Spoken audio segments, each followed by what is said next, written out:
Hello students, welcome to the fourth video of electromagnetism. আমরা আজকে একটাই টপিক পড়ব, সেটা হচ্ছে একটা যন্ত্র যার নাম হচ্ছে সাইক্লোট্রন। তোমরা এর আগে সাইক্লোট্রন ফ্রিকোয়েন্সি পড়েছো। আমরা পড়েছিলাম এর আগের ভিডিওতে আমরা ডিসকাস করেছিলাম যে মোশন আন্ডার লরেঞ্জ ফোর্স কীরকম হয়। তো আমরা শিখেছিলাম যে একটা চার্জড পার্টিকেল যদি ম্যাগনেটিক ফিল্ডের সাথে লম্বভাবে চলতে থাকে ম্যাগনেটিক ফিল্ডের মধ্যে, অর্থাৎ ওর বেগ ভেক্টর এবং ম্যাগনেটিক ফিল্ড ভেক্টর যদি পরস্পর লম্ব হয়, সেক্ষেত্রে পার্টিকেলটা সার্কুলার মোশন এক্সিকিউট করে এবং সেই সার্কুলার মোশনের যে ফ্রিকোয়েন্সি সেটাকে সাইক্লোট্রন ফ্রিকোয়েন্সি বলা হয়। কেন বলা হয় তো সেটা বলতে গিয়ে আমি বলেছিলাম কারণ এই যে যন্ত্রটা অর্থাৎ সাইক্লোট্রন যন্ত্রটা, এই যন্ত্রে ওই নীতিটাকে ব্যবহার করা হয় এবং এই সাইক্লোট্রন যন্ত্রেও কিন্তু একটা চার্জড পার্টিকেল ঠিক ওইভাবেই ঘোরে এবং তার কম্পাঙ্ক ওটাই, অর্থাৎ আমরা যে ফর্মুলাটা ওখানে ডিরাইভ করেছিলাম, ফর্মুলাটা তোমাদের যদি মনে থাকে, ফর্মুলাটা ছিল কি F equal to B Q divided by 2πm। এটাই হচ্ছে সাইক্লোট্রন ফ্রিকোয়েন্সি। আমরা বলেছিলাম যে এটা সাইক্লোট্রন ফ্রিকোয়েন্সি কেননা এই যন্ত্রে ওই রকমই একটা চার্জড পার্টিকেলকে ঘোরানো হয় এবং তারও ফ্রিকোয়েন্সি এটা, অর্থাৎ বিকিউ বাই 2πm। এটা আমরা আবার করব আজকে, কোনো অসুবিধার কিছু নেই। ওকে, তো এই যন্ত্রটা সম্পর্কে আমরা আজকে ডিটেলস স্টাডি করব। কোন কোন টপিকের উপরে বা পরপর কোন কোন টপিকগুলো ডিসকাস করব সেটা এখানে লেখা আছে, দেখো। This is the flow chart of our discussion বলতে পারো। ফার্স্ট যেটা সেটা হচ্ছে হোয়াট ইজ এ সাইক্লোট্রন, অর্থাৎ সাইক্লোট্রন কি সেই সম্পর্কে জানবো। তারপরে কোন নীতির উপরে সাইক্লোট্রন তৈরি বা কোন নীতির উপরে ও কাজ করে, 2 নম্বর হচ্ছে প্রিন্সিপল। নাম্বার 3 কনস্ট্রাকশন বা গঠন, অর্থাৎ যন্ত্রটা কিভাবে তৈরি, তার মধ্যে কি কি থাকে, মূল উপাদানগুলো কি কি, কার কি function. 4 number working and formula, অর্থাৎ কিভাবে যন্ত্রটা কাজ করে এবং সংশ্লিষ্ট ফর্মুলাই বা কি, যেমন এই ফর্মুলাটা এবং আরও 2-1টা ফর্মুলা আছে, সেগুলো আমরা ডিরাইভ করব। 5 নম্বর হচ্ছে ব্যবহার, কি কাজে লাগে যন্ত্রটি, এবং 6 নম্বর হচ্ছে লিমিটেশনস। লিমিটেশনস মানে হচ্ছে যে কোনো যন্ত্রেরই কিছু না কিছু ড্রব্যাকস থাকে, অর্থাৎ কিছু ত্রুটি বলতে পারো। তো সেইগুলো সম্পর্কে জানবো এবং সেগুলো কিভাবে দূর করা হয় সেটাও আমরা শিখব। ওকে, তো চলো শুরু করি। তো ফার্স্ট যে কথাটা, অর্থাৎ যে কোশ্চেনটা আমাদের মনে সবার মনেই জাগবে প্রথমেই, সেটা হচ্ছে what is a cyclotron. Cyclotron যন্ত্রটা আসলে কি। তো এর যদি খুব সংক্ষেপে উত্তর দেওয়া যায় তাহলে এটাকে বলতে হয় cyclotron is a particle accelerator. এটাকে তুমি বলতে পারো দিস ইজ পার্টিকেল অ্যাক্সেলারেটর, অর্থাৎ বাংলায় বললে কণা ত্বরক যন্ত্র। কণা ত্বরক যন্ত্র মানে অর্থাৎ এই যন্ত্রের সাহায্যে বিভিন্ন কণাকে ত্বরান্বিত করা যায় বা গতিশক্তি প্রদান করা যায়। কি ধরনের কণা? অবশ্যই হতে হবে চার্জড পার্টিকেল বা আহিত কণা। আনচার্জ বা নিউট্রাল পার্টিকেল যারা, তাদেরকে কিন্তু এই যন্ত্রে ত্বরান্বিত করা বা গতিশক্তি প্রদান করা সম্ভব নয়। এবার একটুখানি ডিটেলস বলি যে এই কণা ত্বরক যন্ত্র অ্যাকচুয়ালি কেন তৈরি হয়। নিশ্চয়ই এর ব্যবহার আছে, তো সেটা একটু প্রথমেই বলে দিই। অর্থাৎ ব্যবহার, এই যে ইউজেস 5 নম্বর টপিক আমাদের যেটা, সেটা প্রথমেই বলি, তাহলে একটু তোমাদের বুঝতে সুবিধা হবে। তো এটা অ্যাকচুয়ালি আমাদের প্রয়োজন হচ্ছে নিউক্লিয়ার রিয়াকশান ঘটানোর জন্য। নিউক্লিয়ার রিয়াকশান কীরকম জিনিস? নিউক্লিয়ার রিয়াকশান হচ্ছে ধরো এক্স একটা নিউক্লিয়াস, তাকে কোনো একটা পার্টিকেল দিয়ে আঘাত করা হলো। ধরো এই পার্টিকেলটা একটা প্রোটন হতে পারে, একটা আলফা কণা হতে পারে, কোনো আয়ন হতে পারে, দিয়ে আঘাত করলাম। আঘাত করার পর ধরো নতুন একটা নিউক্লিয়াস তৈরি হলো ওয়াই, সঙ্গে আরও কোনো পার্টিকেলও কিন্তু জেনারেট হতে পারে। ধরো এটা পার্টিকেল পি দিয়ে আমি আঘাত করলাম, আরেকটা পার্টিকেল তৈরি হলো কিউ, আর নতুন একটা নিউক্লিয়াস তৈরি হলো ওয়াই। তো এই ধরনের যে বিক্রিয়া, এদেরকে নিউক্লিয় বিক্রিয়া বলে। তো এইরকম নিউক্লিয় বিক্রিয়া ঘটানোর জন্য আমাদের কি দরকার? পার্টিকেল দরকার। কোনো কোনো ক্ষেত্রে সেই পার্টিকেলগুলো হচ্ছে চার্জড পার্টিকেল। তো সেই চার্জড পার্টিকেল যখন এই নিউক্লিয়াসকে গিয়ে আঘাত করবে, এটাকে বলা হয় টার্গেট নিউক্লিয়াস। এটা হচ্ছে টার্গেট। আর যেটা দিয়ে আঘাত করা হয় এটাকে বলা হয় প্রজেক্টাইল। কেমন? আর আঘাত করার যে প্রক্রিয়া, এই প্রক্রিয়াটাকে বলা হয় বোমবার্ডমেন্ট। ওকে, তো এই পার্টিকেলটা বা প্রজেক্টাইলটা যখন টার্গেটকে আঘাত করবে, আঘাত করে নিউক্লিয় বিক্রিয়াটা সম্পাদন করার জন্য পার্টিকেলটার কিন্তু একটা ন্যূনতম এনার্জি থাকতে হয়। সেটা বিক্রিয়া অনুযায়ী আলাদা আলাদা হবে, যে কোন বিক্রিয়া ঘটানোর জন্য কোন পার্টিকেলের কত এনার্জি থাকতে হবে, কাইনেটিক এনার্জি। তো সেই এনার্জিটা দেওয়ার জন্য, সেই কাইনেটিক এনার্জিটা আমরা কি করে দিতে পারি, তো সেই কাইনেটিক এনার্জিটাকে প্রদান করার জন্য যে যন্ত্র, সেই যন্ত্রগুলোকেই বলে পার্টিকেল অ্যাক্সেলারেটর। যেমন তোমরা ইলেকট্রোস্ট্যাটিক্স পড়েছো, তো ইলেকট্রোস্ট্যাটিক্সের একদম শেষের দিকে একটা যন্ত্র ছিল, যে যন্ত্রটার নাম ছিল ভ্যান ডি গ্রাফ জেনারেটর। তো ভ্যান ডি গ্রাফ জেনারেটরও কিন্তু একটা পার্টিকেল অ্যাক্সেলারেটর। ওটার সাহায্যে খুব উচ্চ বিভব পার্থক্য প্রয়োগ করে পার্টিকেলকে অ্যাক্সেলারেট করা যায়। ওকে, এটার মূলনীতিটাও ওই রকমই, অর্থাৎ এখানেও কিন্তু বিভব পার্থক্য আমরা প্রয়োগ করব, তবে এর সঙ্গে সঙ্গে এখানে আমরা ম্যাগনেটিক ফিল্ডকেও ইউজ করব। ওকে, তো এই যন্ত্রটা যেটা, তো এই যন্ত্রটা কি, এই যন্ত্রটা হচ্ছে অ্যাকচুয়ালি একটা পার্টিকেল অ্যাক্সেলারেটর। পার্টিকেল অ্যাক্সেলারেটর জিনিসটা কি বা কী কাজে লাগে সেটাই আমি এতক্ষণ ধরে বললাম। এবং এই যন্ত্রের সাহায্যে যে পার্টিকেলগুলোকে অ্যাক্সেলারেট করা যায় তারা হচ্ছে চার্জড পার্টিকেল। তুমি যদি বলো নিউট্রনকে এই যন্ত্রের সাহায্যে অ্যাক্সেলারেট করা যাবে কি না, তো তার অ্যান্সার হচ্ছে নো, নিউট্রনকে কিন্তু করা যাবে না, because it's a neutral particle. Uncharged পার্টিকেলকে এই যন্ত্রের সাহায্যে কিন্তু অ্যাক্সেলারেট করা সম্ভব না। ওকে, আচ্ছা, তাহলে আমরা মোটামুটি এই প্রশ্নের উত্তর পেয়ে গেলাম যে হোয়াট ইজ এ সাইক্লোট্রন। সাইক্লোট্রনের ব্যবহার আমি পরে আরও ডিটেলসে বলবো, যে এই ধরনের নিউক্লিয় বিক্রিয়াগুলোই বা আমাদের কী কাজে লাগে। হ্যাঁ, আমি বললাম যেটা, যে এরকম নিউক্লিয় বিক্রিয়া ঘটানোর জন্য যে প্রজেক্টাইল পার্টিকেলটা থাকে, সেই প্রজেক্টাইল পার্টিকেলকে তার প্রয়োজনীয় গতিশক্তি প্রদান করার স্বার্থে সাইক্লোট্রন ব্যবহার করা হয়। এবার এটাও তো জানতে ইচ্ছা করবে নিশ্চয়ই, যে এই ধরনের নিউক্লিয় বিক্রিয়াগুলো আমাদের কোথায় লাগে। তো অতি সংক্ষেপে বলে দিই এখানে কোথায় কোথায় লাগে। এই ধরনের নিউক্লিয় বিক্রিয়ার সাহায্যে আমরা রেডিও আইসোটোপ তৈরি করতে পারি। ক্যান্সারের চিকিৎসায় রেডিও আইসোটোপ ইউজ হয়, তোমরা জানো। রেডিওথেরাপি যে ট্রিটমেন্ট ক্যান্সারের, সেখানে কিন্তু রেডিও আইসোটোপ দরকার পড়ে। সেই রেডিও আইসোটোপগুলো কিন্তু তৈরি করা সম্ভব এই ধরনের নিউক্লিয় বিক্রিয়ার সাহায্যে। তারপরে নিউক্লিয়ার ফিশন রিয়াকশন ঘটানোর জন্য, তোমরা জানো যে নিউক্লিয়ার রিয়াক্টরে ফিশন রিয়াকশনের মাধ্যমে শক্তি উৎপাদন করা হয়। তো ফিসাইল ম্যাটেরিয়াল যারা, তাদেরই তো ফিশন হয়, যেমন ইউরেনিয়ামের ফিশন হয়, প্লুটোনিয়ামের ফিশন হয়। তো এরকম ফিসাইল ম্যাটেরিয়াল ব্রিডিং করার জন্য, অর্থাৎ ফিসাইল ম্যাটেরিয়াল ল্যাবে তৈরি করার জন্য আর্টিফিশিয়ালি এই ধরনের বিক্রিয়া সাহায্য নেওয়া যেতে পারে। তো মোটামুটি এই হচ্ছে ব্যবহার, চিকিৎসা ক্ষেত্রে ব্যবহৃত হয়। এছাড়া যেটা বললাম যে নিউক্লিয়ার ফিসাইল ম্যাটেরিয়াল যেগুলো, সেই ফিসাইল ম্যাটেরিয়াল ব্রিডিং করার জন্য এটাকে ইউজ করা যেতে পারে, এটা নিয়ে চিন্তাভাবনা চলছে।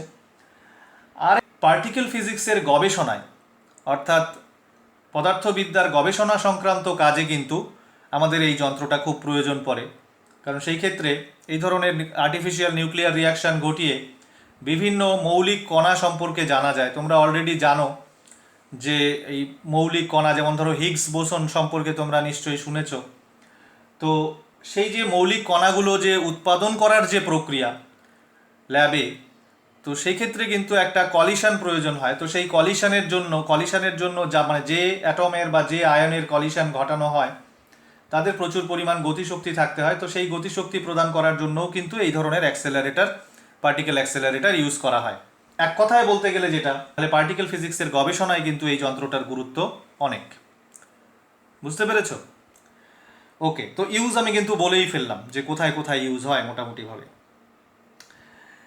তাহলে এবার চলে আসি আমাদের নেক্সট যেটা পয়েন্ট, যেটা আমাদের ডিসকাশনের পয়েন্ট, সেটা হচ্ছে প্রিন্সিপল, অর্থাৎ মূলনীতি। মূলনীতি কি? মূলনীতি বলতে, কোনো যন্ত্রের মূলনীতি বলতে বুঝি আমরা যে ফিজিক্সের যে তত্ত্বের উপরে বা যে সূত্রের উপরে এই যন্ত্রটা প্রতিষ্ঠিত, এই যন্ত্রটা তৈরি। তো এই যন্ত্রে যে নীতিটাকে ব্যবহার করা হয়, প্রিন্সিপল আমি এখানে লিখছি নাম্বার 2। 1 নম্বর হচ্ছে any charged particle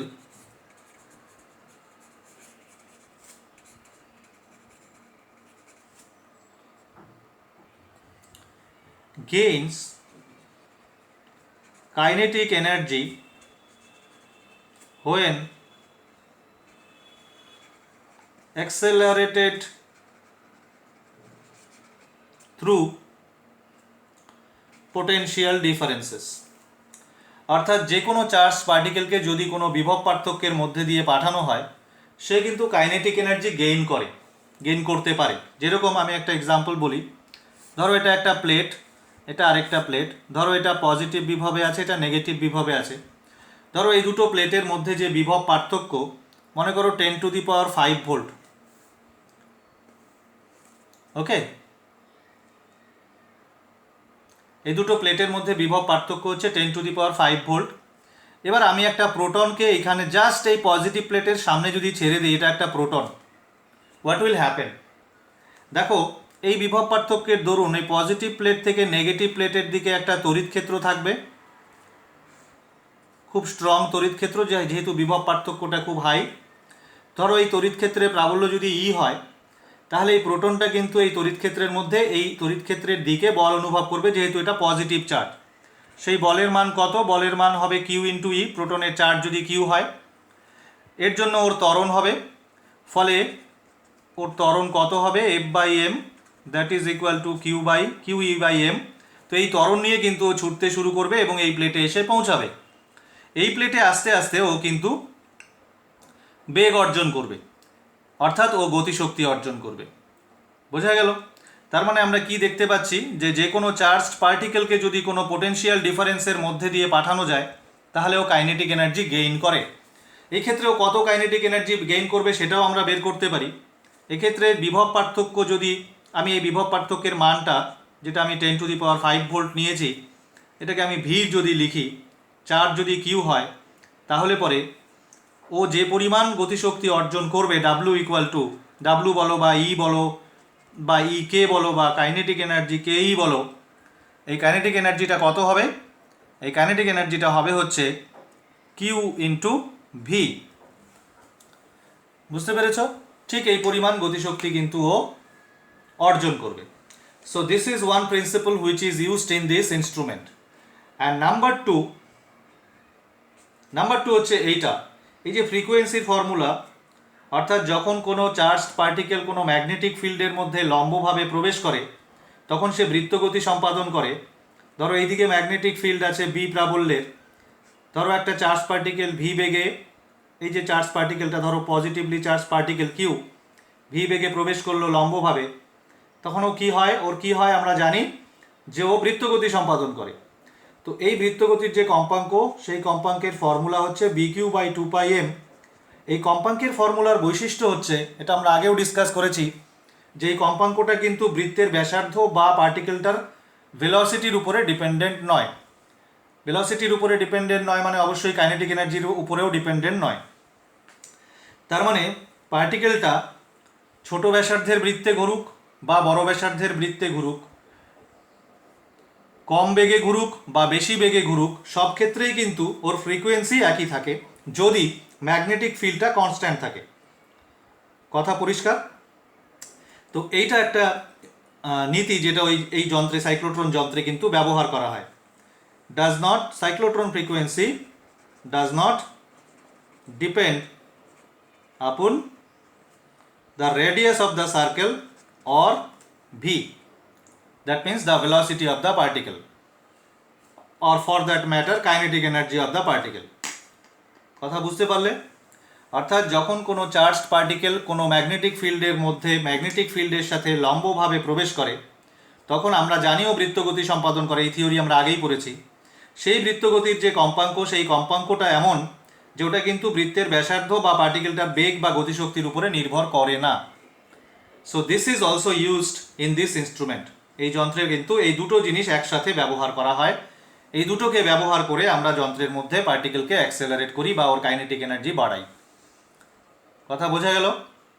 কি করে করা হয় আমরা যখন ওয়ার্কিং করব তখন ভালো করে বুঝতে পারবো। তো চলো এবার আমরা চলে যাচ্ছি কনস্ট্রাকশানে। ওকে, তো কনস্ট্রাকশানে যাওয়ার আগে আমি তোমাদের একটা রিয়েল সাইক্লোট্রনের ছবি দেখাতে চাই। তো প্রথমে যেটা দেখাতে চাই সেটা হচ্ছে প্রথম সাইক্লোট্রন যিনি আবিষ্কার করেছিলেন, যিনি বা যারা দুইজন অ্যাকচুয়ালি একসাথে তৈরি করেছিলেন, লিভিংস্টোন অ্যান্ড হচ্ছে লরেন্স 1934-এ।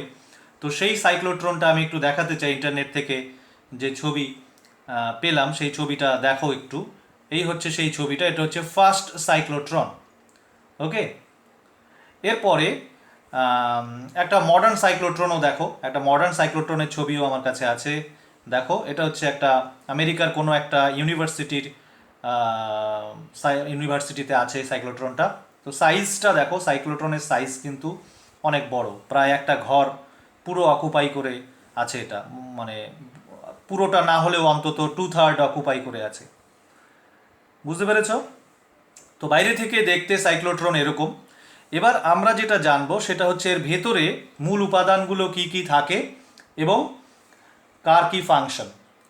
আমরা একটা যন্ত্রের মধ্যে বেসিক্যালি অনেক জিনিস থাকে না, যারা ইঞ্জিনিয়ারিং পড়বে তারা সেই সম্পর্কে, ওই খুঁটিনাটি সম্পর্কে জানতে পারবে। তো আমরা যেহেতু থিওরিটিক্যাল ফিজিক্স পড়ছি, একদম ফান্ডামেন্টাল ফিজিক্স, আমরা শুধু জানবো যে ওর বেসিক কম্পোনেন্টগুলো কী কী, অর্থাৎ মূল উপাদানগুলো কী কী এবং তাদের কার কি ফাংশন এবং যন্ত্রটা কিভাবে কাজ করে। তো দেখো, এটা হচ্ছে সাইক্লোট্রন যন্ত্রটার ভেতরের যে মূল উপাদানগুলো, সেটা এই ছবিতে তোমরা দেখতে পাচ্ছ। তো ছবিতে কী কী আছে দেখো, এই যে এন আর এস দেখতে পাচ্ছ, এটা হচ্ছে একটা স্ট্রং ইলেকট্রোম্যাগনেট, তার দুটো পোল, দুই মেরু, উত্তর মেরু এবং দক্ষিণ মেরু, নিচে উত্তর মেরু, উপরে দক্ষিণ মেরু। তাহলে এদের মাঝখানে, এই উত্তর মেরু আর দক্ষিণ মেরুর মাঝখানে একটা সুষম চৌম্বক ক্ষেত্র থাকবে। তো সেই সুষম চৌম্বক ক্ষেত্র এই যে অ্যারো দিয়ে বা বলরেখা দিয়ে দেখানো হয়েছে। আর এর মাঝখানে অনুভূমিক তলে দেখো চৌম্বক ক্ষেত্রটা কোনমুখী, এই যে এখানে দেখো সিম্বল দেওয়া আছে, চৌম্বক ক্ষেত্রটা হচ্ছে পজিটিভ জেড অক্ষ বরাবর। এর মাঝখানে এই যে দেখতে পাচ্ছ জিনিসটা, এটা হচ্ছে দুটো অর্ধবৃত্তাকার চাকতির মতো জিনিস, যেটা কিনা কপার দিয়ে তৈরি এবং এর ভেতরটা ফাঁকা বা ফাঁপা বলতে পারো। এই যে এই এই জায়গাটা দেখতে পাচ্ছ, এর ভেতরে এবং এইখানে এর ভেতরে, এই ভেতর দিকটা কিন্তু ক্যাভিটি আছে, ফাঁকা আছে, পরিষ্কার। বাইরেটা পুরোটাই মেটাল দিয়ে তৈরি, ঢাকনার মতো, ভেতরে ফাঁকা জায়গা আছে এর ভেতরে এবং ওইদিকে ওর ভেতরে ফাঁকা জায়গা আছে, এবং এটা পুরোটা হরাইজন্টাল প্লেনে রাখা থাকে। এদের শেপ হচ্ছে সেমি সার্কুলার, অর্থাৎ অর্ধবৃত্তাকার। এদেরকে বলে ডি, ডি, কারণ এটা ডি এর মতো দেখতে, ডি অক্ষরের মতো দেখতে, এই জন্য। তো এটার আমরা নাম দিলাম, আমরা এটার নাম দিচ্ছি D1 আর এটার নাম দিচ্ছি D2। ওকে, আচ্ছা। আর এখানে দেখতে পাচ্ছ একটা জিনিস লাগানো আছে, এই যে এইটা D1 এবং D2-র মধ্যে যে জিনিসটা লাগানো আছে, এটা হচ্ছে high frequency oscillator. High frequency oscillator মানে কি? মানে এটা হচ্ছে একটা এসি উৎস, যেটার কাজ হচ্ছে এই D1 এবং D2-র যে পোলারিটি, অর্থাৎ ও কি করবে, সোজা কথা হচ্ছে এটা একটা মানে তড়িৎচালক বলের উৎস, কিন্তু এটা পরিবর্তী তড়িৎচালক বলের উৎস। ফলে কি হবে, ও D1 ও D2-র মধ্যে অলওয়েজ একটা বিভব পার্থক্য প্রয়োগ করবে। সেই বিভব পার্থক্যটার মান অ্যাপ্রক্সিমেটলি এই রেঞ্জের হয়, 10⁻, ধরো 5 ভোল্ট, এই রেঞ্জের বিভব পার্থক্য একটা প্রয়োগ করা হয়। এবং যেহেতু এটা এসি, সেই জন্য এই বিভব পার্থক্যটা কিন্তু পর্যায়ক্রমিকভাবে চেঞ্জ হবে, অর্থাৎ কখনো D1 প্লাস থাকবে, D2 মাইনাস থাকবে, পর মুহূর্তেই কি হয়ে যাবে, উল্টোটা, অর্থাৎ D1 মাইনাস D2 প্লাস। এবং এই বিভব পার্থক্যটা সময়ের সাথে কিভাবে ভ্যারি করবে তার গ্রাফ তোমরা পড়েছো, যে এরকম হবে। এটা যদি ভি হয়, এইভাবে সাইনুসয়েডালি ভ্যারি করবে। কথা বুঝতে পেরেছো? এবং এর যে ভ্যারিয়েশনের কম্পাঙ্ক, যে এই পর্যন্ত হচ্ছে ওর একটা কমপ্লিট সাইকেল, এই টাইমটাকে বলে টাইম পিরিয়ড টি, এবং এটা হচ্ছে ওর হাফ টাইম পিরিয়ড বা T/2। তো 1 সেকেন্ডে এরকম যে কয়েকটা সাইকেল ও কমপ্লিট করে, সেই সাইকেলের সংখ্যা, সেটাকে ফ্রিকোয়েন্সি বলে। তো এই বিভব পার্থক্যটার ফ্রিকোয়েন্সি রেঞ্জ হচ্ছে 10⁶ হার্টজ। এটা রেডিও ফ্রিকোয়েন্সি রেঞ্জ, অর্থাৎ রেডিও তরঙ্গের যে তড়িৎচুম্বকীয় তরঙ্গ তোমরা পড়েছো ছোটোবেলায়, ক্লাস 10-এ আর কি। তো সেখানে যে রেডিও তরঙ্গের কথা পড়েছো, রেডিও তরঙ্গের যে কম্পাঙ্ক, সেই কম্পাঙ্কের রেঞ্জের কম্পাঙ্ক কিন্তু এখানে প্রয়োগ করা হয়। তো হাই ফ্রিকোয়েন্সি অসিলেটর ব্যাপারটা বুঝলে কি, হাই ফ্রিকোয়েন্সি অসিলেটর হচ্ছে একটা এসি উৎস, যে কিনা এই D1 আর D2-র মধ্যে একটা বিভব পার্থক্য প্রয়োগ করবে, যার মান 10⁵ ভোল্টের আশেপাশে, এবং যার কম্পাঙ্ক হচ্ছে 10⁶ hertz. That means it is very fast, অর্থাৎ এই যে প্লাস মাইনাস পোলারিটি চেঞ্জ হতে থাকবে। কত টাইম পর পর চেঞ্জ হবে বলো তো? এই যে T/2 টাইম পর পর। এই যে এতক্ষণ ধরে D1 প্লাস ছিল, 0 to T/2 সময় D1 প্লাস ছিল, D2 মাইনাস ছিল, আবার t/2 থেকে t সময়ে কি হবে, উল্টো হয়ে যাবে, এটা মাইনাস এটা প্লাস, পরবর্তীতে আবার এইটুকু সময় আবার আগের মতো এটা প্লাস এটা মাইনাস, এইভাবে রিপিটেডলি চলতে থাকবে এবং ইট ইজ ভেরি ফাস্ট। কয়টা সাইকেল সেকেন্ডে ওর সাইকেল হবে হচ্ছে 10⁶টা। কথা বুঝতে পেরেছো? প্রত্যেক সাইকেলে কয়বার করে উল্টাচ্ছে? 2 বার। ওকে, তো এইটা এই যে হচ্ছে অ্যারেঞ্জমেন্টটা, এবং এই পুরো অ্যারেঞ্জমেন্টটা একটা ইভাকুয়েটেড চেম্বারের মধ্যে রাখা থাকে। তোমরা যে দ্বিতীয় ছবিটা দেখালাম আমি, ওই ছবিতে তোমরা দেখতে পেয়েছো যে পুরো জিনিসটা একটা বড় চেম্বারের মধ্যে ঢোকানো থাকে, সেটাও একটা মেটাল চেম্বার। সেই চেম্বারটা কিন্তু ইভাকুয়েটেড মানে বায়ুশূন্য। যদিও কমপ্লিটলি বায়ুশূন্য কোনো চেম্বারকেই কখনোই করা যায় না, তো এখানে বায়ুর চাপের মান যেটা থাকে এটা অ্যাপ্রক্সিমেটলি 10⁻⁻6 মিলিমিটার। হ্যাঁ, তো 10⁻⁻6 মিলিমিটার চাপ মানে তুমি ধরতে পারো যে এটা প্রায় বায়ুশূন্য। প্রায় বলতে হবে এই কারণেই, কারণ কখনোই কোনো, যেমন আমি একটু আগে বললাম যে কখনোই কোনো চেম্বারকে কিন্তু কমপ্লিটলি বায়ুশূন্য করা সম্ভব নয়। ওকে, তো মোটামুটিভাবে এই হচ্ছে কম্পোনেন্ট। এবার বায়ুশূন্য রাখার কারণ কি সেটা তোমাদের মনে প্রশ্ন জাগতে পারে। তো সেটার উত্তর হচ্ছে যে এখানে একটা চার্জ পার্টিকেলকে আমরা ত্বরান্বিত করব। তো সেই চার্জ পার্টিকেলটা ত্বরান্বিত হওয়ার সময় যদি এই জায়গাটা ফাঁকা না থাকে, ফাঁকা মানে যদি এখানে অন্য কোনো মলিকিউল থাকে, অর্থাৎ বায়ু যদি থাকে, তাহলে তার যে গ্যাসগুলো সেই গ্যাসের মলিকুল থাকবে, তো তার সাথে চার্জ পার্টিকেলটা কিন্তু কোলাইড করতে পারে, সম্ভাবনা বেশি থাকবে কোলাইড করার। তো কোলাইড করলে বললে পার্টিকেলটাকে আমরা যেভাবে ত্বরান্বিত বা যতটা কাইনেটিক এনার্জি, যে সময়ের মধ্যে যতটা কাইনেটিক এনার্জি ওর গেইন করার কথা সেটা নিশ্চয়ই করবে না, এবং পার্টিকেলটা হারিয়েও যেতে পারে। ওকে, সো দ্যাটস ওয়াই এটাকে কিন্তু ইভাকুয়েটেড চেম্বারের মধ্যে পুরো সিস্টেমটাকে রাখা থাকে, পুরো ব্যবস্থাটা রাখা থাকে। তো এই হচ্ছে মোটামুটিভাবে কনস্ট্রাকশন, এই জিনিসগুলো ওর ভেতরে থাকে।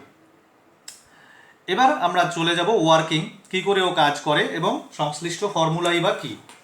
তো চলো ওয়ার্কিং, এখানে দেখো, এইখানে করি ওয়ার্কিং।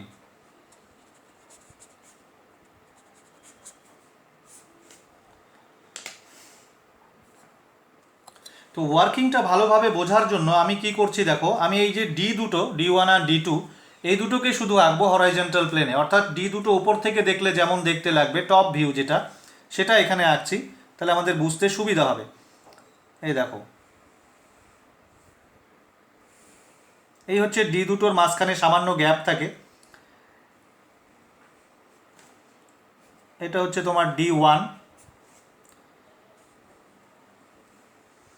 আর এটা হচ্ছে তোমার D2, D1 D2। এরা হরাইজন্টাল প্লেনে, বা এখন এই মুহূর্তে মনে করতে পারো এটা খাতার তলে আছে। চৌম্বক ক্ষেত্র কোন দিকে? চৌম্বক ক্ষেত্র হচ্ছে খাতার তলের সাথে অভিলম্বভাবে ওপরের দিকে, সুষম চৌম্বক ক্ষেত্র সব জায়গায় আছে। D1 এর মধ্যেও আছে, D2 মধ্যেও আছে, এই গ্যাপটার মধ্যেও আছে। ওকে, আচ্ছা, আরেকটা জিনিস এখানে বলা হয়নি, সেটা হচ্ছে এর মধ্যে একদম এই মাঝখানে এই যে গ্যাপটা, এই গ্যাপের এই মাঝখানটাতে একটা আয়ন সোর্স থাকে বা পার্টিকেল সোর্স থাকে, এটাকে তুমি এস বলতে পারো। এখান থেকে যে আয়নকে বা যে কণাকে আমি ত্বরান্বিত করব, সেটা প্রোটন হতে পারে বা আলফা কণা হতে পারে, কোনো আয়ন হতে পারে, সে তার উৎস এটা, অর্থাৎ এখান থেকে ওই পার্টিকেলটা জেনারেটেড হবে, বেরোয়ার পর তারপরে তাকে ত্বরান্বিত করার পালা। তো সোর্সটা এখানে আছে মনে করো, এটা হচ্ছে সোর্সের অবস্থান, এখান থেকে আয়নটা বা পার্টিকেলটা জেনারেট করবে। আর এখানে কি আছে? এখানে হাই ফ্রিকোয়েন্সি অসিলেটর লাগানো আছে, যার ভোল্টেজ এবং ফ্রিকোয়েন্সি আমি বলে দিয়েছি কত হয়, এটা হচ্ছে হাই ফ্রিকোয়েন্সি অসিলেটর। আচ্ছা, এবার দেখো কিভাবে পার্টিকেলটা ত্বরান্বিত হয় বা গতিশক্তি অর্জন করে। ধরো একটা পার্টিকেল জেনারেট হলো এখানে, ধরো পজিটিভলি চার্জ পার্টিকেল, মনে করো একটা প্রোটন, ধরো একটা প্রোটন কণা এখানে উৎপন্ন হলো। এবার যে মুহূর্তে প্রোটন কণাটা উৎপন্ন হলো সেই মুহূর্তে ধরো D1 পজিটিভ পোটেনশিয়ালে আছে আর D2 নেগেটিভ পোটেনশিয়ালে আছে। তাহলে এই যে গ্যাপটা, এই গ্যাপের মধ্যে যে একটা তড়িৎ ক্ষেত্র থাকবে, সুষম তড়িৎ ক্ষেত্র, সেই তড়িৎ ক্ষেত্রের দিক কোন দিকে হবে? ফ্রম D1 টু D2, এই হচ্ছে তড়িৎ ক্ষেত্রের দিক। ধরো ই প্রাবল্যের তড়িৎ ক্ষেত্র এখানটায় আছে। ওকে, তো পার্টিকেলটা যখনই জেনারেটেড হবে এখানে, তখন ও কি দেখবে যে এখানে একটা তড়িৎ ক্ষেত্র আছে। তাহলে তড়িৎ ক্ষেত্রের মধ্যে পার্টিকেল, যেহেতু এটা চার্জ পার্টিকেল, সুতরাং বল অনুভব করবে। কত বল অনুভব করবে? F = QE। এই বলের জন্য ওর কী হবে? ত্বরণ হবে। কত ত্বরণ হবে? A = QE/m। এই ত্বরণ সহ ও কিন্তু তড়িৎ ক্ষেত্রের দিকে ছুটতে শুরু করবে। দেখো তড়িৎ ক্ষেত্রের দিকে, কারণ কি এটা পজিটিভলি চার্জড পার্টিকেল, তাহলে তড়িৎ ক্ষেত্রের দিকে বল অনুভব করবে, সুতরাং এই দিকে ছুটতে শুরু করবে, ফলে ওর বেগ বাড়তে থাকবে। যখন ও এই ডি এর একদম মুখে চলে আসবে তখন ও অলরেডি একটা বেগ অর্জন করে ফেলবে, ধরো সেই বেগটা ভি। ধরো ও শূন্য বেগ নিয়ে স্টার্ট করেছিল, তো যখনই জেনারেটেড হলো তখন ওর উপরে বল এটা, ফলে ওর ত্বরণ হবে, ত্বরণ সহ ওইটুকু আস্তে আস্তে ওর একটা বেগ হবে, সেই বেগটা আমি ভি ধরলাম। এবার দেখো এই যে ভি বেগটা, এই ভি বেগের যে দিক একটু দেখো এখান থেকে, এটা হচ্ছে ভি বেগের দিক, এটা হচ্ছে ভি ভেক্টরের দিক, তাই না, যদি ভেক্টর হিসাবে ট্রিট করো। আর এই পয়েন্টে ম্যাগনেটিক ফিল্ড কোন দিকে? ম্যাগনেটিক ফিল্ড কিন্তু খাড়া ওপরের দিকে, এই যে এখানে আমি ডট দিয়ে আমি দেখিয়ে দিয়েছি, ম্যাগনেটিক ফিল্ড হচ্ছে এই দিকে, তাই না। তাহলে এই পয়েন্টে ম্যাগনেটিক ফিল্ড ভেক্টর আর এই যে V vector, magnetic field vector হচ্ছে বি আর এই যে ভেলোসিটি ভেক্টর ভি, এদের মধ্যবর্তী কোণ কত ডিগ্রি? 90 ডিগ্রি, তাই না। ফলে এই পার্টিকেলটা যে ম্যাগনেটিক লরেন্স ফোর্স এক্সপেরিয়েন্স করবে, সেই magnetic Lorentz force F M যদি বলো, সেটা কত হবে? Q V B sine 90 degree is equal to Q V B. এবং এই ম্যাগনেটিক লোরেন্স ফোর্সের দিক কোন দিকে? এই ম্যাগনেটিক লোরেন্স ফোর্সের দিক তোমরা ফ্লেমিংয়ের বামহস্ত নিয়ম দিয়ে বের করতে পারো, এখানে বামহস্ত নিয়ম প্রয়োগ করে দেখতে পারো। এই ফোর্সের দিকটা কিন্তু এই দিকে আসবে, এই যে অ্যারোটা দেখো, এই যে তোমার ম্যাগনেটিক ফিল্ডের ডিরেকশন, এই যে তোমার চার্জের ভেলোসিটির ডিরেকশন হচ্ছে এইটা, এই যে তোমার ফোর্স। ওকে, তাহলে এই ধরনের ফোর্স যেটা কিনা ভেলোসিটি, এই যে ফোর্সের ডিরেকশন এফ এম বা ম্যাগনেটিক লরেন্স ফোর্সের ডিরেকশন, এফ এম তো ভি এর সাথে পারপেন্ডিকুলার। এই থিওরি আমরা আগেই পড়েছি যে এই অবস্থায় কি করে, পার্টিকেলটা সার্কুলার মোশন এক্সিকিউট করবে, কোন দিকে ঘুরবে, যেহেতু এইদিকে ফোর্স, এটা ওর ভেলোসিটির ডিরেকশন, তাহলে এইভাবে সার্কেলে ঘুরবে। কথা বোঝা গেল? এবার এই সার্কেলের রেডিয়াস কত আমরা বের করতে পারি। আমরা কিভাবে বের করতে পারি? সার্কেলে ঘুরতে গেলে যে সেন্ট্রিপিটাল ফোর্স লাগে, that is m V square by r. সার্কেলের রেডিয়াস যদি আর ধরি, ইজ ইকুয়াল টু এই ফোর্স। এই সেন্ট্রিপিটাল ফোর্সটা আসে কোথার থেকে? এই ফোর্সটাই সেন্ট্রিপিটাল ফোর্স সাপ্লাই দেয়, তাই না। আচ্ছা, পেজের ওই সাইডটা বোধহয় একটু ঢাকা পড়ে গিয়েছিল, যাই হোক, তো এখন নিশ্চয়ই দেখতে পাচ্ছ আশা করি। তো M V square by R equal to Q V B, therefore R equal to কি হচ্ছে? M V by B Q. তাহলে এই ব্যাসার্ধের বৃত্তপথে ও ঘুরবে, কিন্তু এই বৃত্তটা কীরকম? এই বৃত্তটা কিন্তু মানে কমপ্লিট বৃত্ত নয়, অর্ধবৃত্ত। সেই অর্ধবৃত্ত ঘুরতে ওর কত টাইম লাগবে সেটাও বের করতে পারি আমরা এখান থেকে। টি ইকুয়াল টু কত হবে? অর্ধবৃত্তের দৈর্ঘ্য হচ্ছে পাই আর বা পরিধি হচ্ছে পাই আর ডিভাইডেড বাই ভেলোসিটি, তাই না। আর এর ফর্মুলা এখনই বের করে ফেলেছি, তো এটা হবে হচ্ছে পাই এম বাই বি কিউ। এই যে আর এর মানটা এখানে বসিয়ে দিলে এটা হচ্ছে, তাহলে এইটুকু টাইম ওর কিন্তু লাগবে এইখান থেকে এইখানে আসতে বৃত্তপথে, অর্ধবৃত্তটা কমপ্লিট করতে। আর এই টাইমটা কিন্তু ওর সার্কুলার মোশনের হাফ টাইম পিরিয়ড, তাই না। ও যদি ফুল সার্কেল কমপ্লিট করতো তাহলে এর দ্বিগুণ সময় লাগতো, 2 pi M by B Q. আমরা আগেও ডিরাইভ করেছি এটা, ঠিক কি না। তাহলে এইটা হচ্ছে half time period.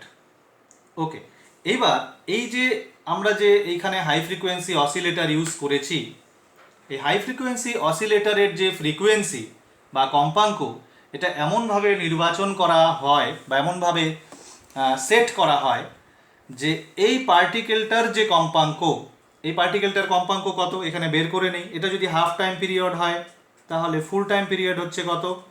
2 pi M by B Q, এর ডাবল। তাহলে কম্পাঙ্ক কত? কম্পাঙ্ক হচ্ছে উল্টোটা, B Q by 2 pi M, এটা হচ্ছে ওর কম্পাঙ্ক। তো পার্টিকেলটা কিন্তু এই কম্পাঙ্কে ঘুরছে তুমি বলতে পারো। এবার যদি আমরা এই হাই ফ্রিকোয়েন্সি অসিলেটরের কম্পাঙ্ক এটাই নিই, অর্থাৎ হাই ফ্রিকোয়েন্সি অসিলেটর যেটা আমরা এখানে কানেক্ট করেছি তার কম্পাঙ্ক আর সাইক্লোট্রন কম্পাঙ্ক, এই যে এই কম্পাঙ্ক পার্টিকেলটার কম্পাঙ্ক, এটা যদি সেম হয় তাহলে কি হবে জানো? অ্যাকচুয়ালি এটা সেমই রাখা হয়। কেন রাখা হয়? তাহলেই ও এই যে এতটা টাইম পরে ও যে হাফ সার্কেল কমপ্লিট করে আসলো, ঠিক ওই সময় ওর পোলারিটি চেঞ্জ হয়ে এটা মাইনাস হয়ে যাবে, এটা প্লাস হয়ে যাবে। কারণ এরও পোলারিটি কিন্তু ঠিক এতক্ষণ সময় পরপরই চেঞ্জ হবে হাফ টাইম পিরিয়ড। এই যে দেখো, এই যে অর্ধ পর্যায়কাল পর পর কি হয়, পোলারিটি, যে এটা ছিল পজিটিভ হাফ সাইকেল, এটা negative half cycle, positive half cycle, negative half cycle. তার মানে ঠিক এইটুকু সময় পরে কিন্তু ওর পোলারিটিটা উল্টো হয়ে যাবে, এটা মাইনাস হয়ে যাবে, এটা প্লাস হয়ে যাবে, D1 মাইনাস D2 প্লাস। ফলে এবার যে ইলেকট্রিক ফিল্ডটা তৈরি হবে তার ডিরেকশনটা কিন্তু উল্টো দিকে হবে। ইলেকট্রিক ফিল্ডের ম্যাগনিটিউড একই থাকবে, কিন্তু ডিরেকশনটা কি হয়ে যাবে এবার, এক্স্যাক্টলি উল্টো। তাহলে পার্টিকেলটা এবার কি দেখবে, পার্টিকেলটা যখন এইখানে আসলো তখন দেখলো ইলেকট্রিক ফিল্ড কোন দিকে, এই দিকে।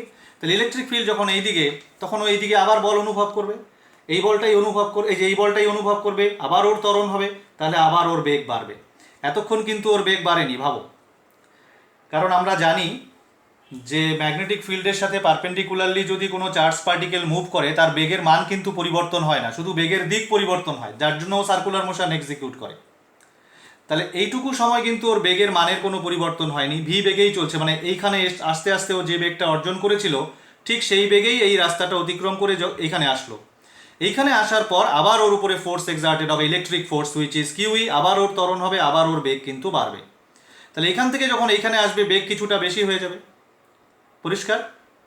তাহলে এইখান থেকে এইখানে যাওয়ার সময় ওর বেগ বেড়েছিল, তার মানে গতিশক্তি কিছুটা গেইন করেছিল, আবার এখান থেকে এইখানে আসার সময় আবার কিছুটা গতিশক্তি গেইন করবে। প্রত্যেকবার কত করে গতিশক্তি গেইন করবে সেটাও আমি আগে বলেছি, যেহেতু এই দুটোর মধ্যে বিভব পার্থক্য ভি আর পার্টিকেলটার আধান যদি কিউ হয়, তাহলে কিউ ভি পরিমাণ গতিশক্তি কিন্তু প্রত্যেকবার ও অর্জন করবে। কথা বুঝতে পারছো?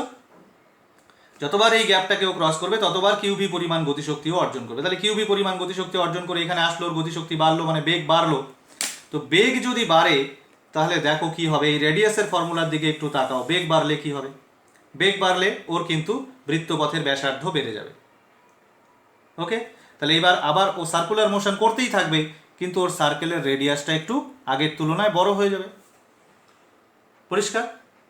কিন্তু কিন্তু এই জায়গাটা খুব গুরুত্বপূর্ণ, সার্কেলের রেডিয়াস বড় হলেও বা বেগ বাড়লেও কম্পাঙ্ক কিন্তু একই থাকবে।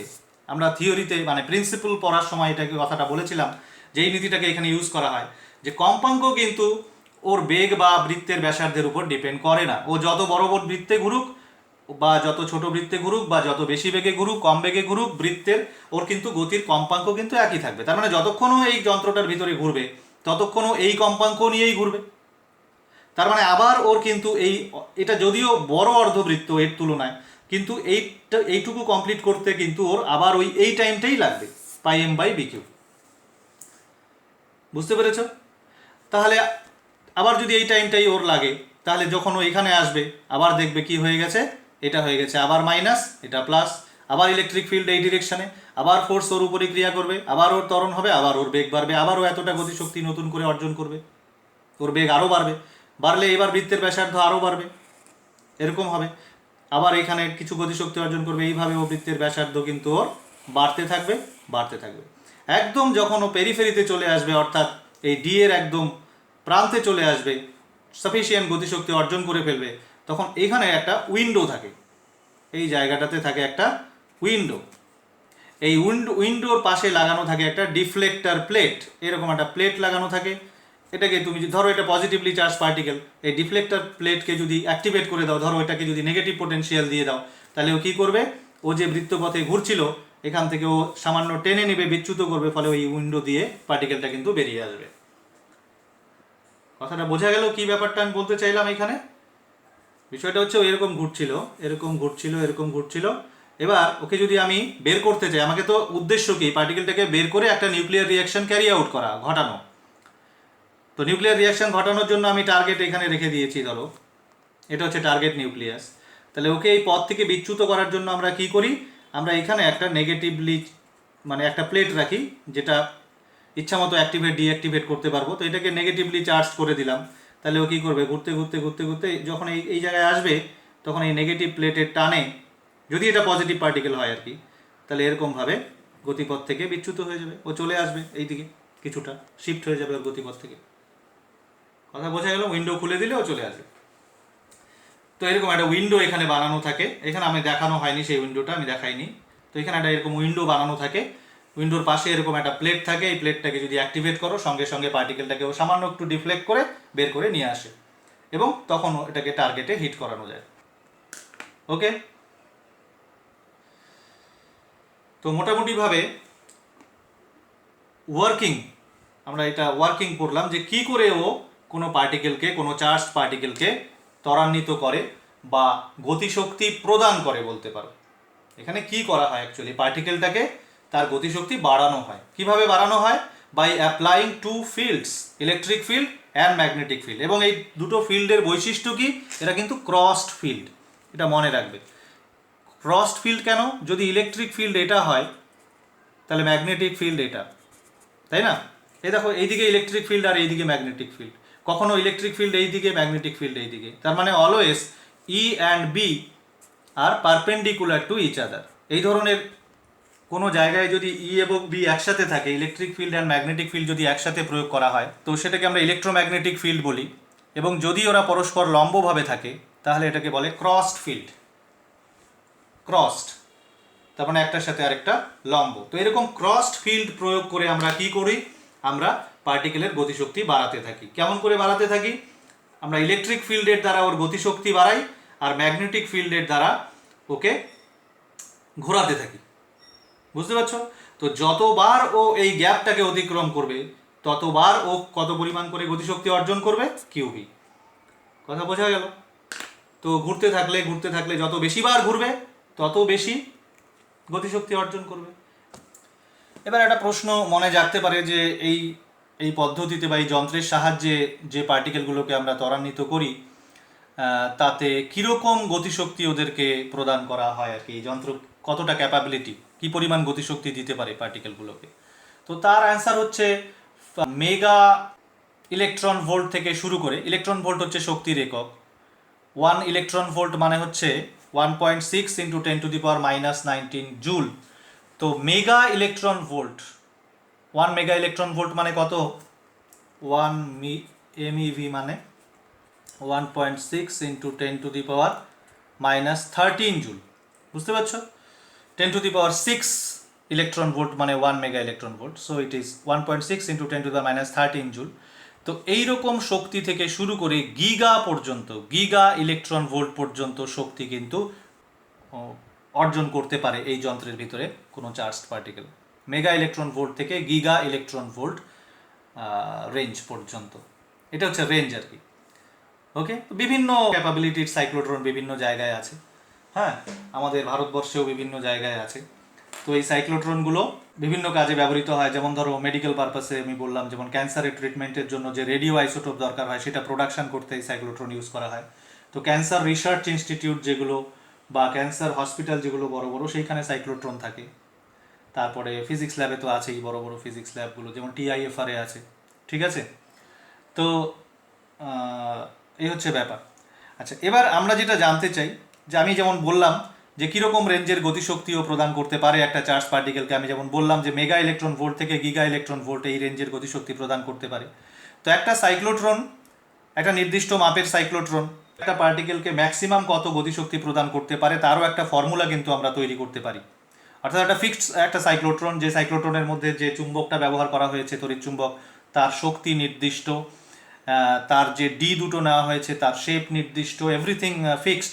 তো সেই ক্ষেত্রে একটা চার্জড পার্টিকেল, কোনো পার্টিকুলার চার্জ পার্টিকেল ওই সাইক্লোট্রনে যদি ত্বরান্বিত করা হয়, সে ম্যাক্সিমাম কত গতিশক্তি অর্জন করতে সক্ষম, তো সেটার আমরা একটা ফর্মুলা তৈরি করতে পারি। তো চলো দেখো সেই ফর্মুলাটা আমরা তৈরি করি।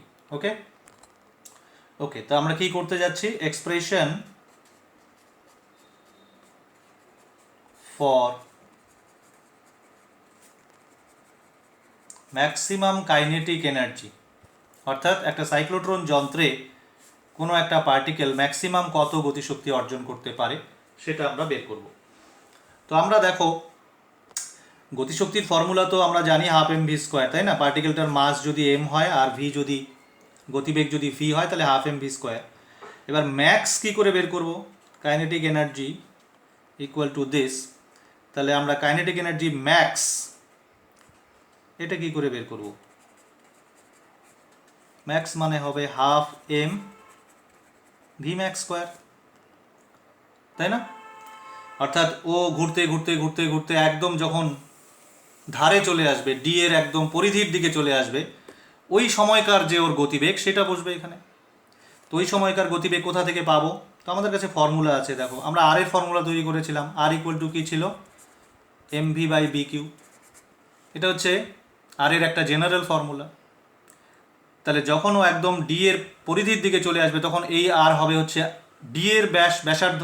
ডি এর ব্যাসার্ধ যদি আমি ক্যাপিটাল আর ধরি তখন আমরা ভিটাকে কি লিখবো তাহলে? V max. আশা করি বুঝতে পেরেছ। কখনকার ভিটা ভি ম্যাক্স? যখন ওর বৃত্তের ব্যাসার্ধ হচ্ছে, ও যে বৃত্তে ঘুরছে সেই বৃত্তের ব্যাসার্ধ হচ্ছে ডিগুলোর ব্যাসার্ধের সমান। তার মানে ও পরিধির দিকে, একদম পরিধি দিয়ে ঘুরছে, ওর বাইরে আর যাওয়ার জায়গা নেই, ওটাই ম্যাক্সিমাম, তাই না?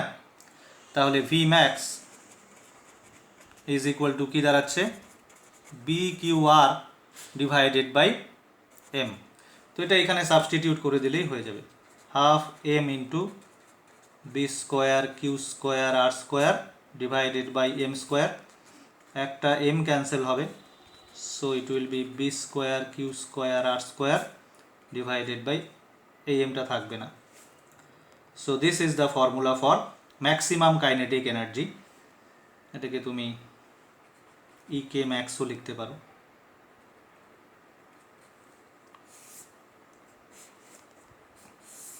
তো এই ফর্মুলাটার দিকে একটু তাকাও। এই ফর্মুলাটার দিকে তাকালে একটা জিনিস বুঝতে পারবে যে তুমি যদি হাই ক্যাপাসিটির সাইক্লোট্রন বানাতে চাও, হাই ক্যাপাসিটি মানে যে কিনা অনেক বেশি গতিশক্তি প্রদান করতে সক্ষম কোনো চার্জ পার্টিকেলকে, তুমি দুটো জিনিসের সাহায্যে সেটা করতে পারো। একটা হচ্ছে ম্যাগনেটিক ফিল্ডকে বাড়াতে পারো, বি বাড়ালে পরে ইকে ম্যাক্স বাড়বে। আরেকটা হচ্ছে রেডিয়াস অফ দ্য ডি, অর্থাৎ যে ডি দুটো ইউজ করা হয়েছে সেগুলো যত বড় ব্যাসার্ধের ইউজ করবে তত বেশি গতিশক্তি ও কিন্তু চার্জ পার্টিকেলকে প্রদান করতে পারবে, তার মানে তত হাই ক্যাপাসিটির সাইক্লোট্রন ওটা তৈরি হবে। বুঝতে পারছো? তো তার মানে সাইক্লোট্রনে কোনো পার্টিকেল ম্যাক্সিমাম কত গতিশক্তি অর্জন করতে পারে, that is limited by two things. একটা হচ্ছে আর, আরেকটা হচ্ছে বি। এবার তুমি আর কতটা করতে পারো বা বি কতটা বাড়াতে পারো, এটা তো আর এরকম না যে একেবারে যত খুশি তত করা যাবে, এতে লিমিটেশনস আছে। আর ইচ্ছা করলেই যত বড় খুশি নেওয়া যাবে না। একটা মানে যত হাই ক্যাপাসিটির তুমি সাইক্লোট্রন বানাতে চেষ্টা করবে তত আর বড় নিতে হবে এবং বিটা তত স্ট্রং করতে হবে। তো দুটোই কিন্তু কস্টলি এবং দুটোই কিন্তু জটিল। বিশেষ করে আর যদি বাড়াতে চাও, আর বাড়াতে গেলে দুটো সমস্যা। আর বাড়ানোটা একটা অত বড় ডি বানানো একটা সমস্যা, আর দুই নম্বর হচ্ছে আর বাড়াতে গেলে ওই সাইজের তোমাকে ম্যাগনেটও বানাতে হবে, তাই না? ডি যত বড় হবে তো ম্যাগনেটের সাইজও তাই হতে হবে, তা না হলে তো সম্পূর্ণ ডি জুড়ে ম্যাগনেটিক ফিল্ড থাকবে না, তাই না? ছবিটা থেকে এটা পরিষ্কার। এই দেখো, এই যে ছবি তোমার, তুমি যদি ডি বাড়িয়ে দাও ইচ্ছা মতো কিন্তু ম্যাগনেটের সাইজ ছোটই রাখো তাহলে কি চলবে? চলবে না, কারণ ডি এর পুরো জায়গাটা জুড়ে তোমার ম্যাগনেটিক ফিল্ড থাকতে হবে। পরিষ্কার? সো ডি বাড়ালেই শুধু হবে না, সঙ্গে সঙ্গে ম্যাগনেটটাকেও বড় করতে হবে, সেটা কিন্তু খরচ সাপেক্ষ এবং জটিল।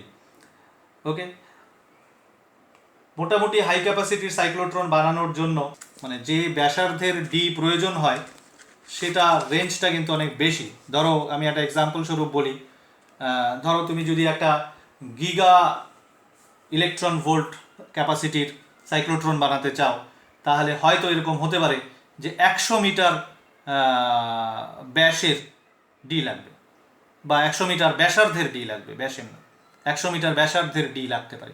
তো 100 মিটার ব্যাসার্ধের ডি মানে ভাবতে পারছো একটা ফুটবল মাঠের সমান, অত বড় আবার ইলেকট্রোম্যাগনেটও লাগবে।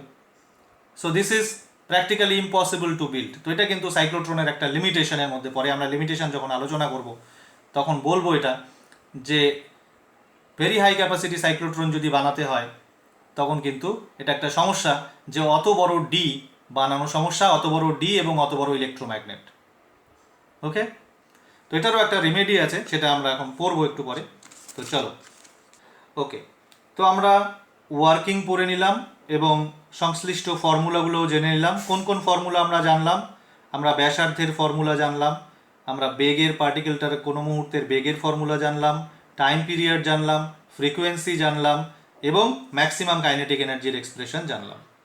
ওকে, এবার এই যে সাইক্লোট্রন ঠিকঠাকভাবে কাজ যদি করতে হয়, যদি সাইক্লোট্রন ঠিকঠাকভাবে কোনো পার্টিকেলকে সাইক্লোট্রন দ্বারা ত্বরান্বিত করতে হয় তাহলে নেসেসারি কন্ডিশন কি সেটা অলরেডি বলেছি তাও একবার এখানে একবার লিখি। Condition for working of A cyclotron, condition for working কি তোমরা আশা করি বলতে পারবে নিজেই। ওয়ার্কিংয়ের কন্ডিশন হচ্ছে cyclotron frequency should be equal to the oscillator frequency. ওই যে হাই ফ্রিকোয়েন্সি অসিলেটরটা লাগানো ছিল তার কম্পাঙ্ক এবং কণাটা যে ঘুরছে তার কম্পাঙ্ক, এই দুটো যদি সমান হয় তবেই কিন্তু ঠিকঠাকভাবে ওই সাইক্লোট্রন দ্বারা পার্টিকেলকে ত্বরান্বিত করা যাবে। মানে বুঝতে পারছো বিষয়টা কেন? এটা আগেও বলেছি। এই যে অসিলেটর, তাই না, আর হচ্ছে এই যে কণাটা যে ঘুরছে, এই যে কণাটা ঘুরছে, কণাটা ঘোরার কম্পাঙ্ক কত? এই যে BQ/2πm। এটা যদি এই অসিলেটরের কম্পাঙ্কের সমান না হয় তাহলে কি হবে? তালমিল থাকবে না। অর্থাৎ এটা যখন হাফ সার্কেল কমপ্লিট করে এখানে আসবে তখন ঠিক ইলেকট্রিক ফিল্ডের ডিরেকশন চেঞ্জ হতে হবে।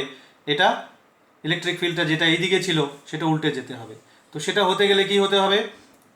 এরও হাফ টাইম পিরিয়ড, এই যে অসিলেটরের যেটা হাফ টাইম পিরিয়ডে যেটা, আর এর হাফ টাইম পিরিয়ড, এই দুটো সমান হতে হবে। তো হাফ টাইম পিরিয়ড ইকুয়াল মানে কি? ফুল টাইম পিরিয়ডও ইকুয়াল। তো ফুল টাইম পিরিয়ড ইকুয়াল মানে কি? Frequency equal. তার মানে necessary condition for working of a cyclotron is that the frequency of this charged particle should be always equal to, should remain always equal to the frequency of the high frequency oscillator. এটা যদি একটু এদিক ওদিক হয়ে যায়, কোনো frequency যদি change হয়ে যায় তাহলেই কিন্তু পার্টিকেলটা হারিয়ে যাবে। একদম সিঙ্ক্রোনাইজেশনে থাকতে হবে সব সময়। যখন ও এখানে আসবে তখন এটার পোলারিটি চেঞ্জ হবে, আবার যখন ও ঘুরে এখানে আসবে তখন পোলারিটি চেঞ্জ হবে, আবার আসবে পোলারিটি চেঞ্জ হবে। কথা বোঝা গেল? So this is the necessary condition. এটা কিন্তু ভুললে চলবে না যে এইটা যতক্ষণ অবধি থাকবে এই যন্ত্রে ততক্ষণ অবধি ও ঠিকঠাক কাজ করবে। এটা যদি নষ্ট হয়ে যায়, এই কন্ডিশনটা বা এই সম্পর্কটা যদি নষ্ট হয়ে যায়, ভায়োলেটেড হয়ে যায়, তাহলেই কিন্তু যন্ত্রটা ঠিকঠাক কাজ করবে না। ওকে, সো ওয়ার্কিং কমপ্লিট। এবার আসি আমাদের যেটা নাম্বার 5 টপিক ছিল, ইউজ, ব্যবহার, ইউজেস। এটা অলরেডি আমি বলে ফেলেছি, এটা নিয়ে আর নতুন করে কিছু বলছি না। নিউক্লিয়ার রিয়াকশন ঘটানোর জন্য কাজে লাগে। এবার এই নিউক্লিয়ার রিয়াকশন কোথায় কোথায় কাজে লাগে? নিউক্লিয়ার রিয়াকশনের সাহায্যে আমরা কি কি করতে পারি? নিউক্লিয়ার রিয়াকশনের সাহায্যে আমরা আর্টিফিশিয়াল রেডিও আইসোটোপ তৈরি করতে পারি, যে রেডিও আইসোটোপগুলো ক্যান্সারের ট্রিটমেন্টে ইউজ হয়। নাম্বার 2, পার্টিকেল ফিজিক্সের গবেষণায় কাজে লাগে। নাম্বার 3, নিউক্লিয়ার ফিশন রিয়াকশন ঘটানোর জন্য ফিসাইল ম্যাটেরিয়াল প্রোডাকশনের জন্যও কিন্তু এটাকে কাজে লাগানোর কথা ভাবা হচ্ছে। তো এই হচ্ছে এর মোটামুটিভাবে ইউজ। এবার লাস্ট যে টপিক নাম্বার 6, যেটা কিনা হচ্ছে লিমিটেশন, সেই সম্পর্কে আমরা একটু আলোচনা করব। তো একটা সাইক্লোট্রনের লিমিটেশন, অ্যাকচুয়ালি আমরা যে লিমিটেশনগুলো আলোচনা করব, দুটো লিমিটেশন। নাম্বার 1 হচ্ছে যে সাইক্লোট্রনে খুব হালকা পার্টিকেল লাইক ইলেকট্রনকে ত্বরান্বিত করা অসুবিধাজনক। কেন? কারণ পার্টিকেলের ভর যত কম হবে, যেমন ইলেকট্রন যদি নাও, ইলেকট্রনকে যদি সাইক্লোট্রনের মধ্যে ত্বরান্বিত করার চেষ্টা করো, তো ইলেকট্রনের ভর তো খুব কম, ফলে ও খুব তাড়াতাড়ি খুব হাই ভেলোসিটি অ্যাটেইন করে ফেলে। কেন? তার কারণ ওই যে ত্বরণ হয় যে ওর গ্যাপের মধ্যে, যেখানে ইলেকট্রিক ফিল্ড আছে।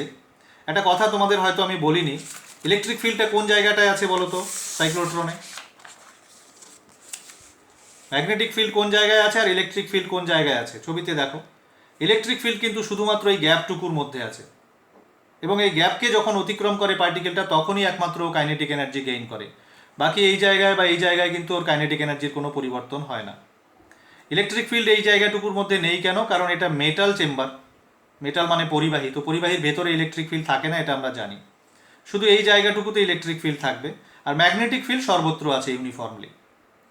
ওকে ওকে, তো চলে আসি আমাদের ফার্স্ট লিমিটেশন যেটা ডিসকাস করছিলাম।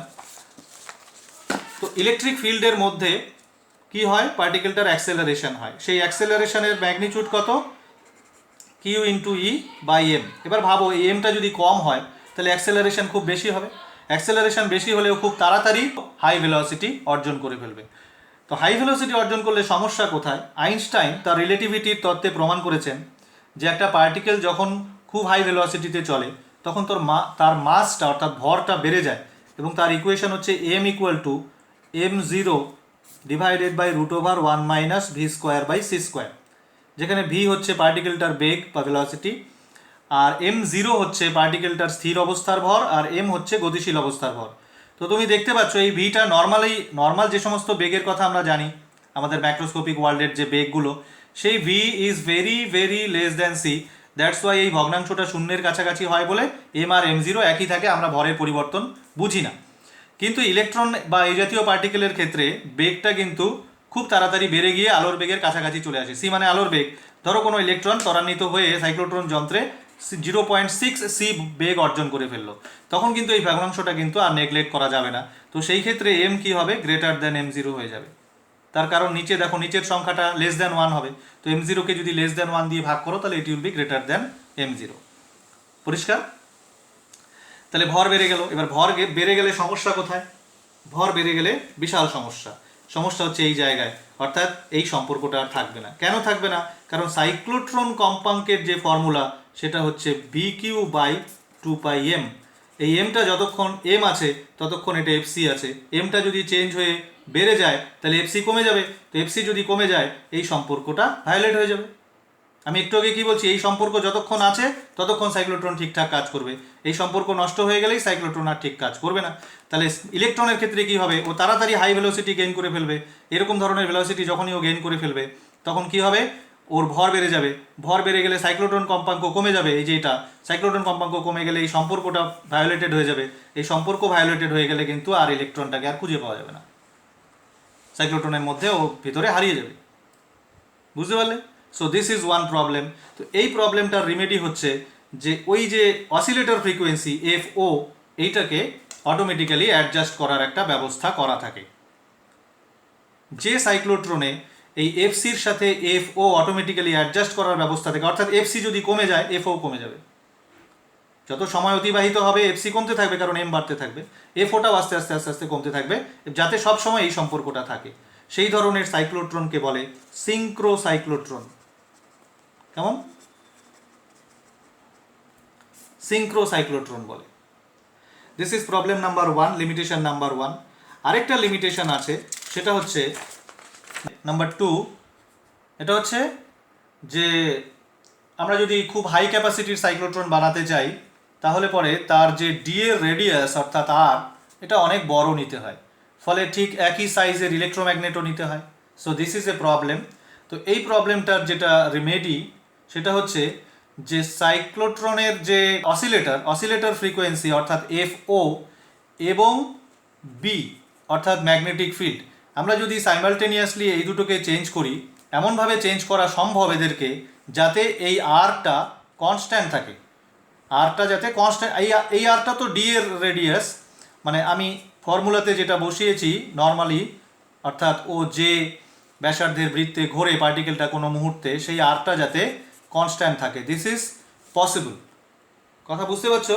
অর্থাৎ oscillator frequency and magnetic field both will be simultaneously changed. একসাথে দুইটাকে এমনভাবে চেঞ্জ করার ব্যবস্থা থাকে যে এই যন্ত্রে, যাতে আর কনস্ট্যান্ট হয়ে যায়। আমরা কি জানতাম? আমরা জানতাম আর ইকুয়াল টু হচ্ছে M V by B Q. এটা হচ্ছে আর এর ফর্মুলা।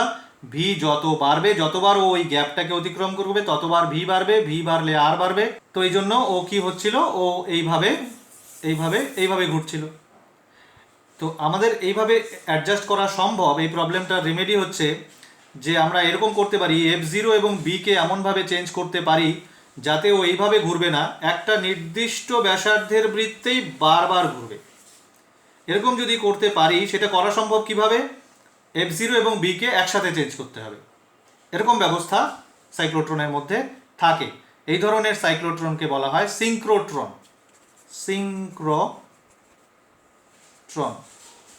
তো এটাতে সুবিধা কি? সুবিধা হচ্ছে তাহলে তোমার আর ডি বানাতে হবে না, এরকম দুটো অ্যানিউলার রিং বানালেই চলবে, মাঝখানে গ্যাপ থাকবে। কথা বুঝতে পারছো? তাহলে তোমার ইলেকট্রোম্যাগনেট যেটা নেবে তুমি, সেটাও এই শেপের বানালেই চলবে। এই জায়গাটাতে আমার ম্যাগনেটিক ফিল্ডের তো কোনো দরকার নেই, এই জায়গাটা আমাদের শুধু এই পোর্শনটাতে থাকলেই চলবে। তো এই হচ্ছে সেকেন্ড লিমিটেশন এবং তার রিমেডি। পরিষ্কার? এই বিষয়টা কি আছে? বিষয়টা হচ্ছে যে আমরা যদি কোনো মানে ভেরি হাই ক্যাপাসিটি সাইক্লোট্রন বানাতে চাই তাহলে তো আর এর মানটা অনেক বড় হতে হয়, মানে এই আর এর মানটা অনেক বড় হতে হয়। এই যে আর মানে হচ্ছে M V by B Q. এটা কোনো মুহূর্তের আর, যখন পরিধি বরাবর ঘুরে একদম ডি এর পরিধি বরাবর, তখন এটা ক্যাপিটাল আর। তো এই ক্যাপিটাল আরটা অনেক বড় দরকার হয়। পরিষ্কার? তো আমরা কি করতে পারি, এফ জিরো এবং বিকে এমনভাবে অ্যাডজাস্ট করতে পারি এরকম ব্যবস্থা করা যেতে পারে যন্ত্রের মধ্যে, যাতে এই আরটা, এটা তো ভ্যারিয়েবল আর, কারণ ভি যত বাড়বে আর তত বাড়বে, এবং আলটিমেট আর এর মান হচ্ছে এটা হয় একদম শেষ মুহূর্তে যখন ও ম্যাক্সিমাম কাইনেটিক এনার্জি গেইন করে এবং পরিধি বরাবর ঘুরে দিয়ে। তো আমরা এই আরটাকে একদম ফিক্সড করে দিতে পারি, এটা বাড়বেই না, ভি যতই বাড়ুক আর বাড়বে না। তার বুদ্ধি হচ্ছে এটা, অর্থাৎ F0 এবং বিকে এমনভাবে অ্যাডজাস্ট করা সম্ভব যে আর কনস্ট্যান্ট হয়ে যাবে। আর কনস্ট্যান্ট হয়ে গেলে তখন সাইক্লোট্রনটা আর আমার আগের মতো যেরকম ছবিতে আমরা পড়লাম কনস্ট্রাকশন, ওইরকম বানানোর তো দরকার নেই, তখন আমরা এরকম বানাবো। তো এরকম বানানো কিন্তু কম্পারেটিভলি ইজিয়ার। এই ধরনের সাইক্লোট্রনকে সিঙ্ক্রোট্রন বলে। পরিষ্কার? ওকে, তো এই হচ্ছে মোটামুটিভাবে টপিক। আমরা মোটামুটি সবই কভার করলাম, একদম হোয়াট ইজ সাইক্লোট্রন থেকে শুরু করে what are the limitations and remedy আমরা এই পর্যন্ত পড়ে নিলাম। মাঝখানে সব কিছুই পড়েছি, আশা করি বুঝতে পেরেছো। That's all.